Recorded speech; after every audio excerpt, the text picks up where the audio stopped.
Welcome dear friends once again, and today we are going to study the measure of central tendency. तो ये half yearly के syllabus का एक अभिन्न अंग है. It's the integral part of half yearly syllabus. And once again I would like to remind the purpose of this video that the line by line reading is to help my late bloomers students. These late bloomers are often neglected, and so I thought to target such students only. So in this chapter, without wasting much time, I am going to see that what are the things we have to study. Central tendency का मतलब क्या होता है, objects and functions of central tendency, essentials of an ideal average, kinds of statistical averages, arithmetic mean, median, quartile, mode, characteristics of arithmetic mean, median and mode, और इसके बाद which average we should choose, choice of an average. तो ये इन सारे objectives को हम लेकर चल रहे हैं. तो without wasting much time let us start. What is central tendency? तो what is a central tendency? It is difficult to understand a large group of raw data. पहला ही पॉइंट है, इट इंडिकेट्स अ लॉट कि it is difficult to understand large group of data. बहुत बड़े group में जो data होता है उसका अध्ययन करना संभव नहीं होता है. So therefore it becomes necessary to obtain such a value which may represent the entire group of raw data.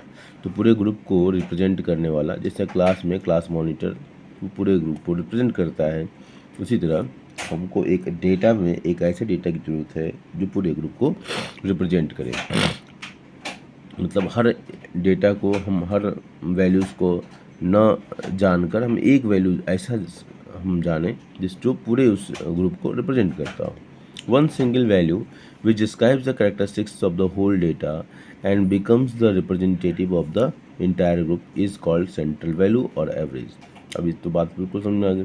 तो उसी में कौन सेंट्रल वैल्यू किसको कहते हैं कि एक ऐसी वैल्यू जो पूरे डेटा को रिप्रेजेंट करता हो. ठीक है. अ central tendency is thus a single figure that represents the whole universe of data. ठीक है. In short, central tendency refers to a central value और representative value of a statistical series. अब आते हैं डिफिनीशंस. कुछ अलग विद्वानों ने कहा है इसको किस प्रकार से. The important definitions of the central tendency और statistical average are as follows. According to Croxton and Cowden, an average is a single value within the range of the data that is used to represent all of the values in the series. Okay, since an average is somewhere within the range of the data, it is sometimes called a measure of central value. अब इसी बात को इन्होंने अपने शब्दों में कहा, तो चूँकि विद्वान है तो उनकी बात को रखा गया है. बाकी ये सब सारी चीज़ें यहाँ पर क्लियर हो चुकी हैं. According to Clark, an average is a figure that represent the whole group of figures. Box की देख लेते हैं रीडिंग. एवरेज और central value. An average is a single figure expressed in quantitative form और absolute number. It represents all the values in a series. Its a value lies somewhere in the center of a series. It is calculated by using some methods. ठीक है. तो central tendency को एक किसी methods के अनुसार ही हम calculate करते हैं. वो मेथड आप जानते हैं, हमने एक फॉर्मूला बनाया हुआ है, मेमो. हम आगे इसके बारे में चर्चा करेंगे. अब आते हैं objects and functions. Following are the objectives and functions of an average. It represents complex, comprehensive, and unorganized data into a simple and condensed form. पहला लाइन ही इस बुलेट पॉइंट में बहुत कुछ कहता है. क्या कहता है? इट रिप्रेजेंट्स कॉम्प्लेक्स, जो कॉम्प्लेक्स डेटा है, ठीक है, उसको कम्प्रहेंसिव एंड अनऑर्गेनाइज फॉर्म में जो है उसको सिंपल एंड कंडेंस्ड फॉर्म में प्रेजेंट करता है. The purpose of an average is to represent a group of individual value in a simple and concise manner so that the mind can get a quick understanding of the group. It gives bird's eye view of the entire data. बहुत अच्छा word है, bird's eye view of the entire data. पूरे data को एक झटके में समझ में आ जाएगा.